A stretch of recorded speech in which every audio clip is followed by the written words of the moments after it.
Hello, welcome to another Walkie Talkie. It's cold, but at least it's not windy and rainy like yesterday, which is why I didn't do one. Woke up and it was like driving rain and high wind, and I thought, yep, that combo's not going to work. But today it's sunny, there's no wind, but the temperature's back to being really cold. I could feel it last night starting to plummet again. But this is doable. So here we are. Just making sure I press the record button this time. So yeah, we have a subject to talk about today. And this question come courtesy of none other than Cliff Bleszinski, the creator of Gears of War. Now, I must clarify, he's not asking me personally, but he put this question out there on social media, either this morning or last night, whenever.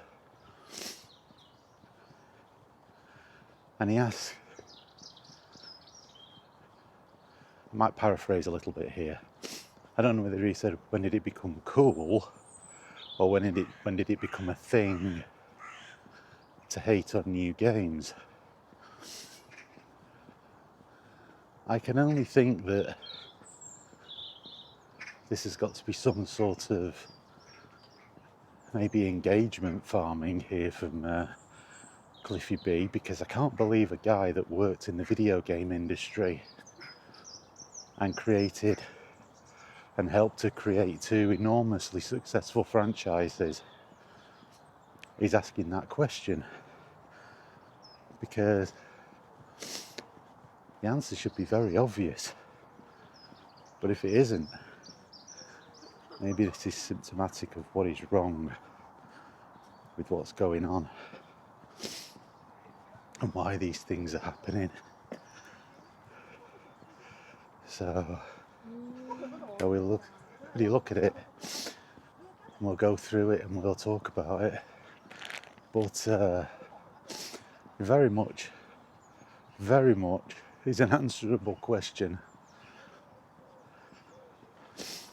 There's no great mystery, believe me. I mean, I know he's not been working in the games industry for a few years, but it's not about it being cool. There's nothing cool about it, but we'll get to this when we get to the park. But yeah, I can answer that one very easily, and I'm sure you go out there and ask gamers why they hate on a lot of the new games, they'll tell you the same thing. And I suspect this might be in relation to the negative feedback this new game called High Guard is getting. Now, I've never played it. I've got to confess, I don't know anything about it. All I know is it was on the Steam store when I looked on there, and the feedback was mostly negative. So, but I've no knowledge of the game. So, if that's what's been the thing that's prompted this, well, maybe if he read the Steam reviews, you might get an idea of why people didn't like it. Just a suggestion there, fella. Other fella, Sergeant Squirrel. But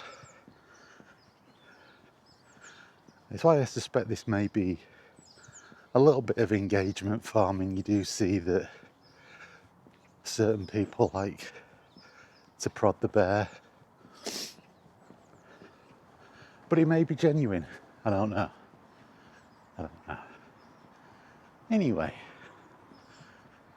I'll offer my 2 cents worth when we get to the park. So, yeah, because I don't think it's a very complex thing. I think it's quite simple and straightforward. So, we'll see you there. So, as I was saying on the my little intro bit,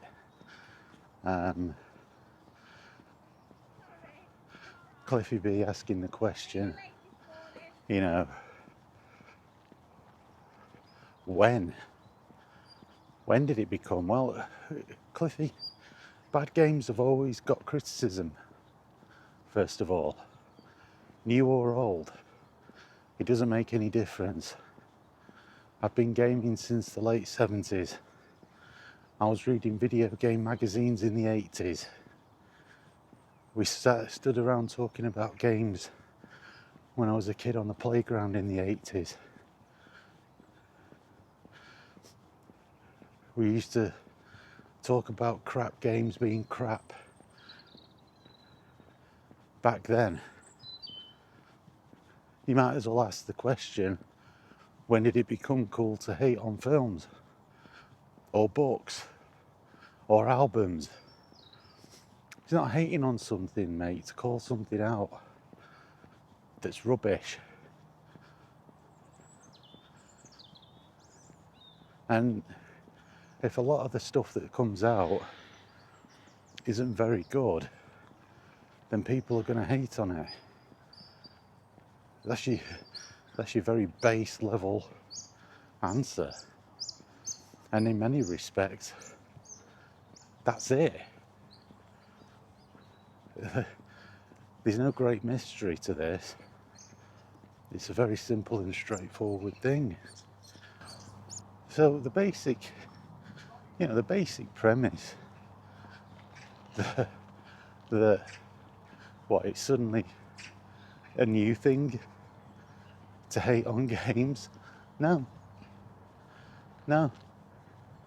In fact, gamers tend to root for games to be good.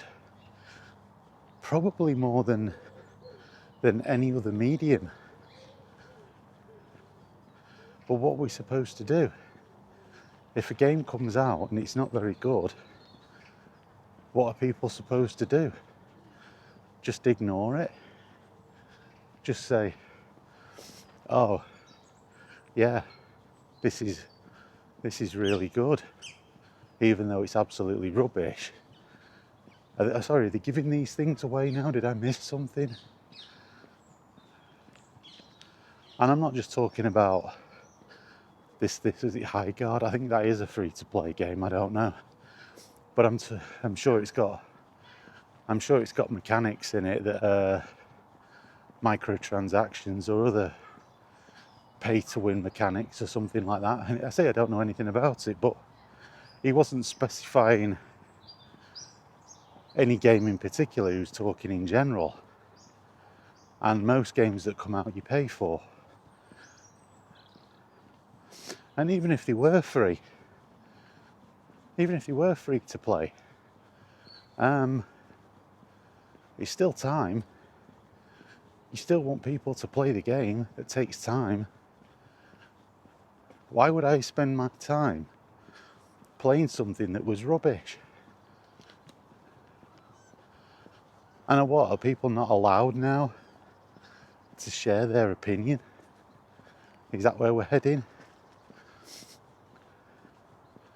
You know, are we heading towards this idea that everything is great, everything is groovy, and that if you happen to speak out about it, you get ostracized and chastised? No, screw you. That's not happening. If something's crap, it's crap. And people are allowed to talk about it. People are allowed to call it out. People are allowed to say that it is.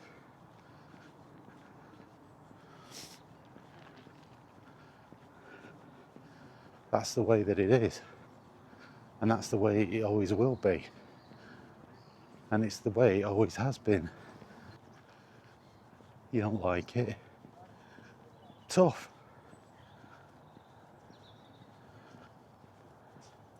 Maybe people should stop making rubbish. You know? So let's break it down, if you will.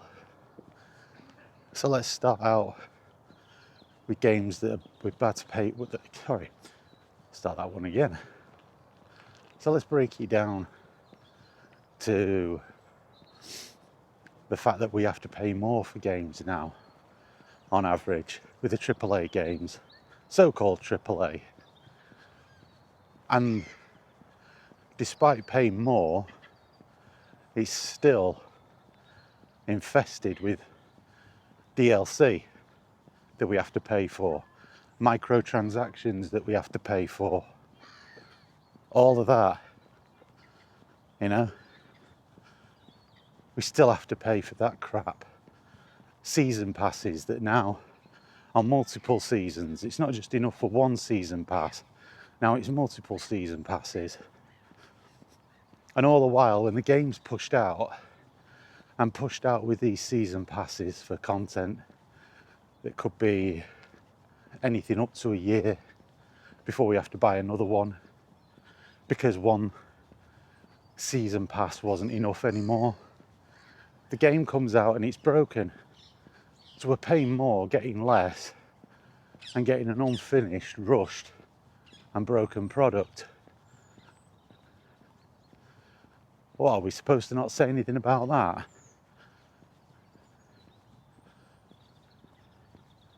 Are we supposed to just keep our mouths shut?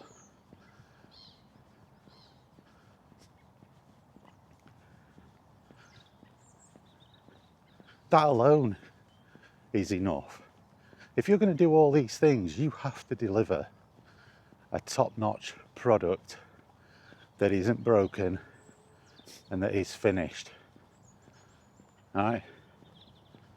And if it isn't, then yeah, people have a right to be critical. You can call it hate if you want. But I think that critical is probably the right word. People are allowed to pull it to pieces. After all, we're the ones paying for this crap. And I think people have just reached the point where they're fed up of it, being promised a lot and being given very little in comparison. Bait and switch, another one. Promising you one thing, but when the game comes out, it's actually something else.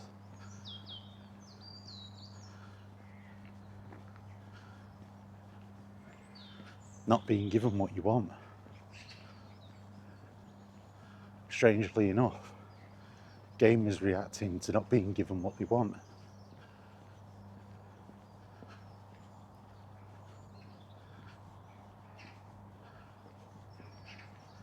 You're the ones promising all of these things. You're the ones coming out with all of these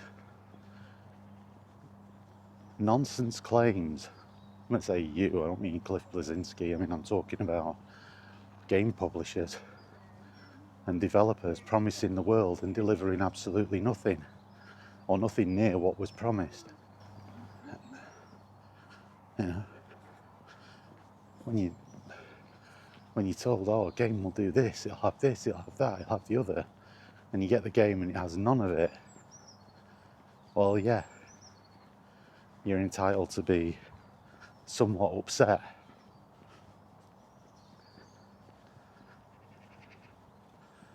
But again, you're questioning why? Are the answers not obvious?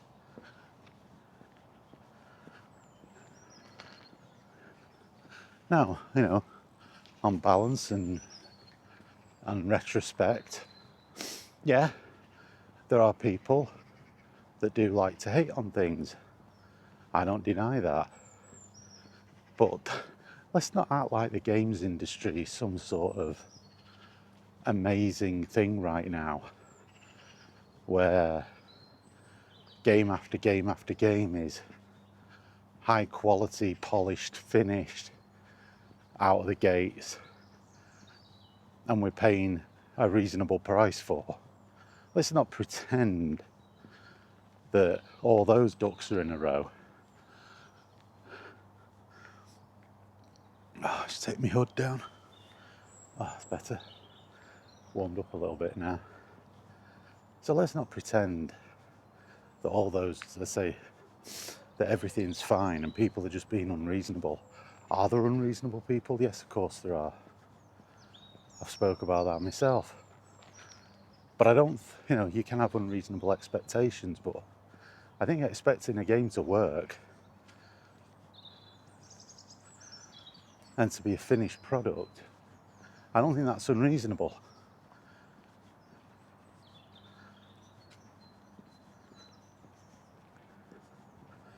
But I don't really understand what he's saying. When did it become a thing? Well, since forever.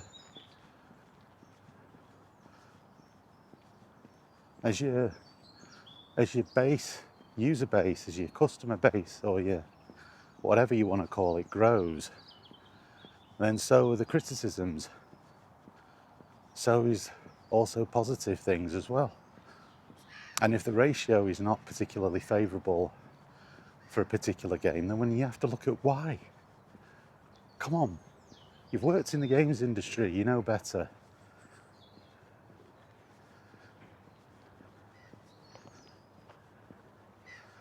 You know better. You know that that's the way the world is.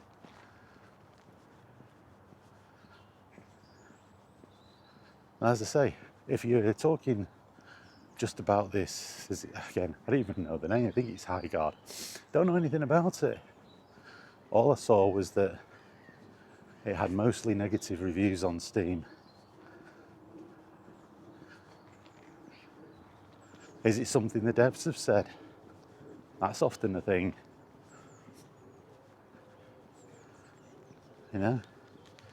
I've often said, like, some of these people, they make a rod for their own back. They come out mouthing off about various things and it winds people up, makes a rod for their own back, and then you wonder why people get annoyed. You can damage the game before it's even come out, and you can't be critical of that too much, because that's something you have full control over. If you're putting provocative statements out there before a game is launched and you're a part of the dev team, well, you know what you're doing. You're doing it to get a reaction. If that reaction is negative, that's just the way the world is. Not everyone agrees with you.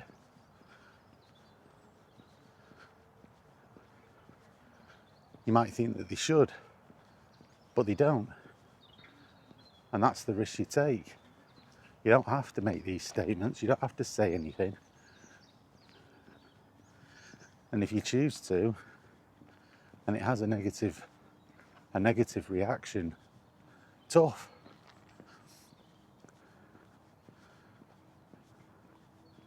That's hard luck, isn't it? You don't have to, but you do.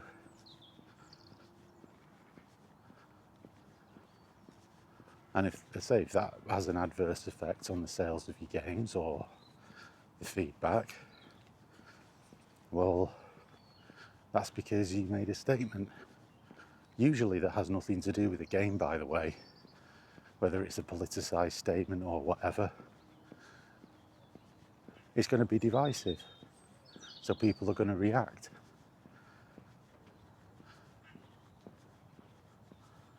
So there's many reasons, Cliffy, or Cliff, however you wish to be addressed these days, I don't know.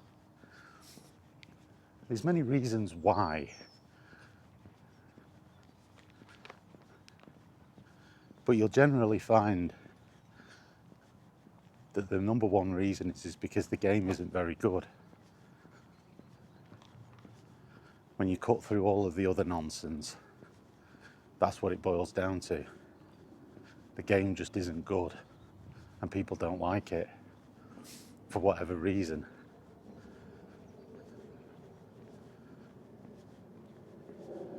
And it's not a thing, and it's not cool. Because I can guarantee, you ask any gamer, they want good games. That's what I want.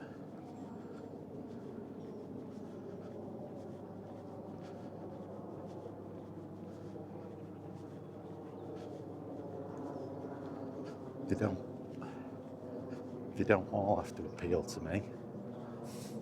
You know, they don't all have to be a genre that I'm interested in. But the games that I am interested in are the ones that I want them to be good. Like the new Fable, the new Forza, as I said in my previous video. I really am desperate for them to be good games. But if they're not, they're not. If they're broken rubbish at launch, then they rightfully should be called out for it. That's not hating. That's a fact.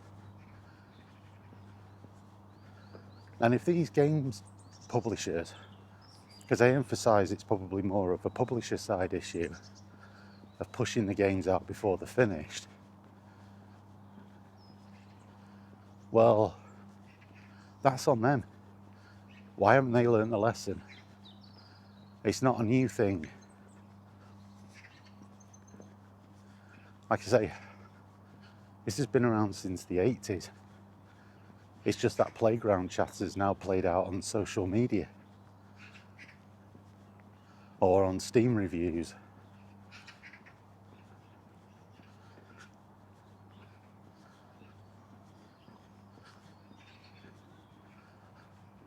I won't say a game's good if it's rubbish, if it's broken. I've called FIFA out, or FC. Is it FC 26, the latest iteration? Is it 26 or 25? I can't remember. I think it's an absolute mess. It's janky, it's bug-ridden, it's completely unacceptable for what is supposed to be a AAA flagship game from Electronic Arts. It's had numerous patches, and issues still remain. Now, was this a cheap game? No. When it came out, full price, premium, AAA retail price. And it clearly is broken and glitchy. So what, you're not supposed to say anything? Is that it? Is it the, if you've got nothing nice to say, don't say anything at all? Well, that's not how it works in media. That's not how it works, Cliffy. You know, whether you're talking about films or video games or books, music, TV shows, there's a standard that people want, and it's down to these people to deliver.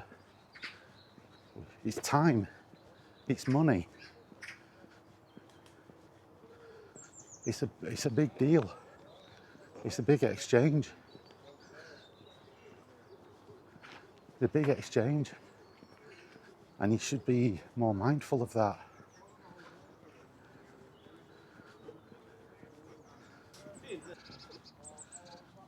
So, you know, we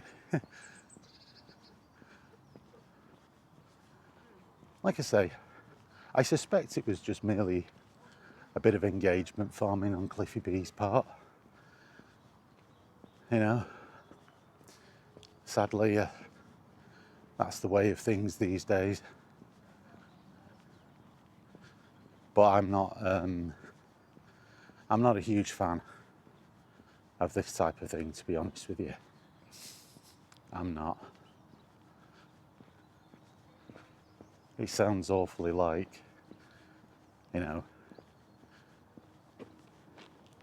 you've got to have an over-the-top, positive, happy-clappy attitude to things.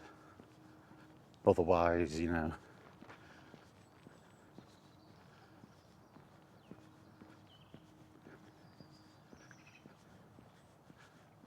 and I say that doesn't mean to say that I don't think that there are some people out there being overly critical on purpose. The door swings both ways. The door swings both ways.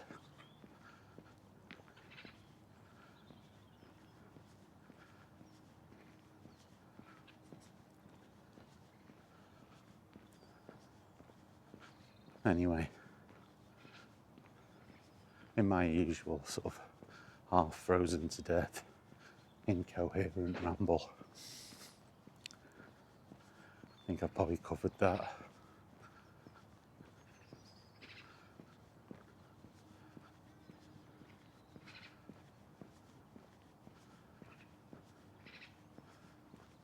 Yeah, not very coherent, I understand. It is freezing cold. Well, actually, it's warming up a little bit now. That sun's getting a little bit stronger as we start to approach February. Thank God. I'm looking forward to not having to come out wearing multiple layers. I'm looking forward to coming out and actually feeling a bit of the old heat. Not too hot, but just some warmth. Yeah, we'll go with warmth rather than heat. Bit of warmth.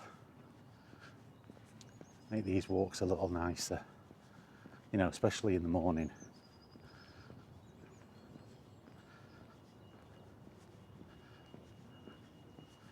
So yeah, that was provided by the man himself, Cliffy B. And as I stress, I absolutely love his games. But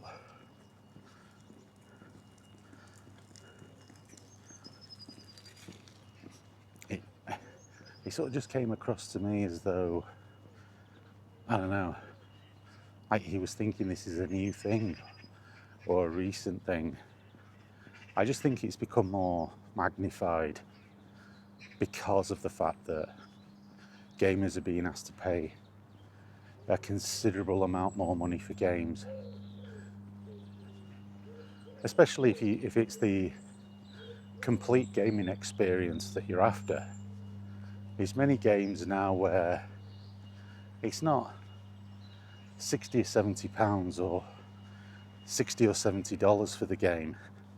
If you want the complete experience, it's probably closer to 120, 130 pounds, and probably the same in dollars or similar. And that's a massive leap. That is a massive leap from where they used to be. And I'm not even going back that many years. It's not like I'm going back to the 90s. You go back to the Xbox 360, PS3 generation, you know, especially in the first half of that generation before, you know, the dollar signs started to pop into the eyes of these publishers more and more, you know, when they started to find new ways to nickel and dime the player. But certainly, you know, it's fair to say that to get the entire game now, it isn't $60, $70 for a AAA game. It's nearly double, it's pretty much double that.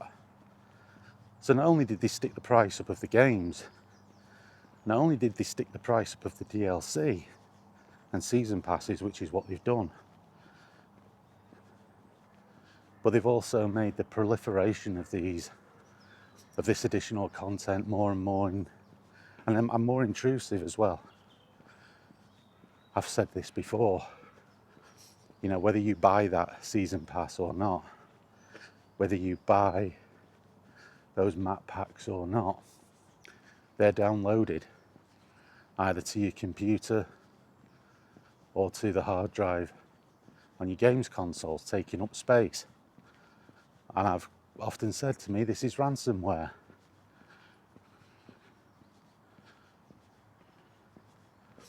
You know, in an age where storage space is finite and precious, having software installed on there that you don't want just because you happen to be playing that particular game, you can't use that hard drive for any other purpose, or the space on that hard drive for any other purpose, because that stuff is forced. You know, the moment your console is connected online, it's going to start to download those files to your console. And the only way you can gain access to that hard drive space to use what's on there is by actually paying for the DLC that you may not want. So in and of itself, how's that not ransomware? How? What, just because it doesn't stop you using your system in its entirety? But no, it's still forcing stuff onto you, and it's denying you the ability to install and play games that you want to, without uninstalling the main one, or the one responsible for all of this additional content. And the fact that nothing's said about it frustrates the hell out of me. It wants stopping. It never used to be like this. This is something that's happened in the last couple of generations. But it never used to be like this.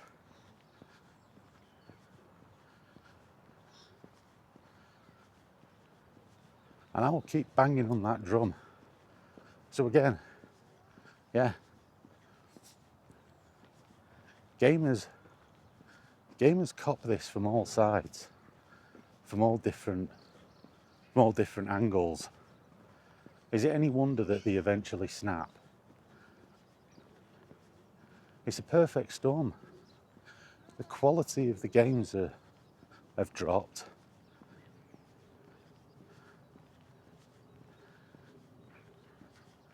You know, content is being locked off behind paywalls, left, right and centre. I mean, Borderlands 4, bloody hell. That was almost shameless. It really was.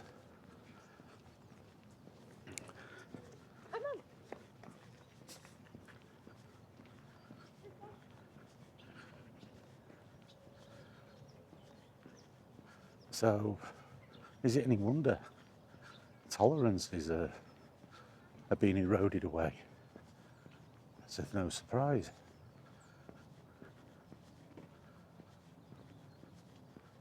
Yeah, I'm pretty easy going on a lot of things, but I'm fed up of it.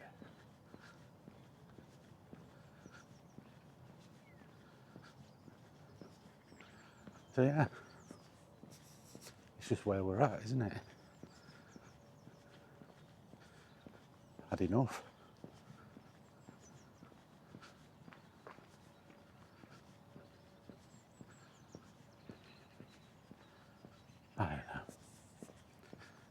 I don't know. I do think it's a bit of engagement farming, to be honest. Give the benefit of the doubt, but I don't think somebody who has worked in the industry and been very successful and clearly knows what the industry is about, I just don't think that somebody that's been in that for the length of time that Cliffy B was,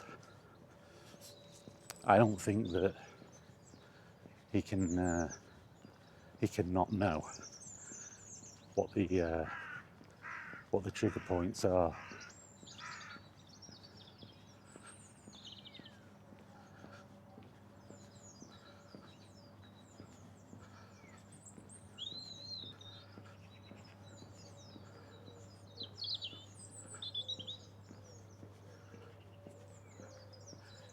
Anyway.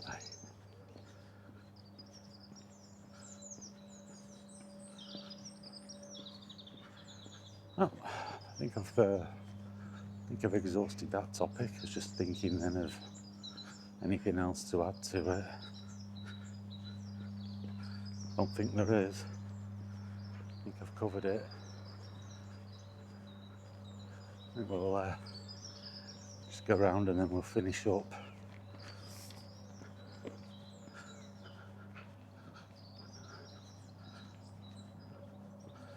But yeah, I think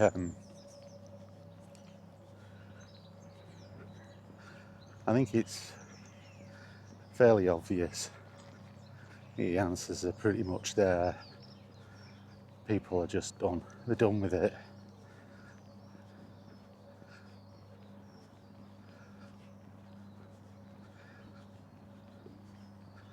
I know my tolerance, my patience is been wearing thin with all of this.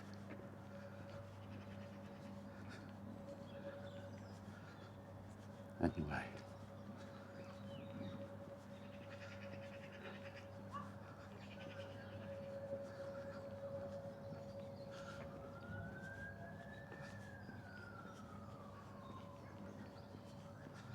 Alright.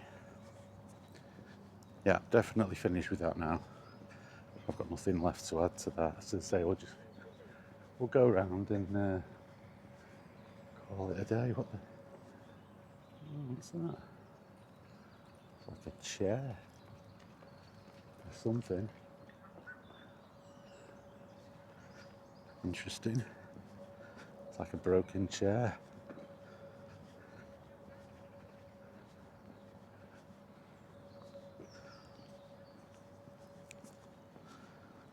I didn't do much gameplaying yesterday. I got the Doom video up, but I was doing a lot of sorting out, clearing out of some cupboards at home, so it wasn't really a big gameplaying day. That's pretty much it.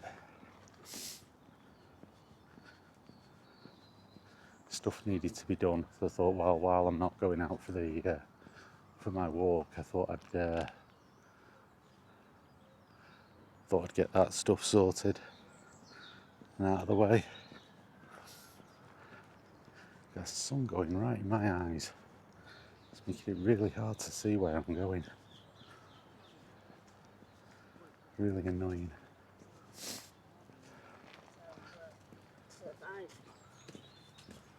But then. Alright. So yeah, not played much yesterday. Got the Doom video up. Head back in a minute. Well, it won't be a minute. I'll start to head back in a minute. And then get this sorted.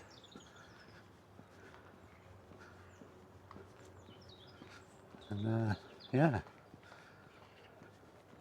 I've cracked, not yesterday, but day before, I played a bit more of the, God, is it Ace or Air Combat? I can never remember. You know, you're supposed to be taking out all these ships and there's a time limit. I'm doing that. I don't do time limits. It makes the game completely unenjoyable, so I'm pretty much done with that. I don't know why the developers insist on ruining things with daft crap like that, but yeah, I think it's about mission 10 or 11 or something. So the other ones which so like, I don't do time missions. I was enjoying the mission until like you ran out of time and it's a mission fail. Right, okay. Why? Because on that mission you have the ability to go back and repair and rearm your jet. Well, okay. So why is there a time limit then? Not into it, so I'm pretty much done with that. Shame really. But I didn't like the escort missions either, where, you know, you're the only one that can do anything. And yeah, like your guy's aircraft gets shot down and yeah, not impressed. I don't want ticking time clocks doing a mission, which implies that you need to destroy all of these vessels. So I'm pretty much done with that. And just go back and been playing a bit of Ridge Racer. There's a little video up there of an early attempt of mine to get back into it. It's been many, many years since I've played it. And yeah, I've been enjoying it. I managed to win the race, but the times were terrible. Could do far better than that. So anyway, I think we'll call it there. And hopefully, weather permitting, I will be out again tomorrow with another one. So in the meantime, thanks for watching, and I will see you all later.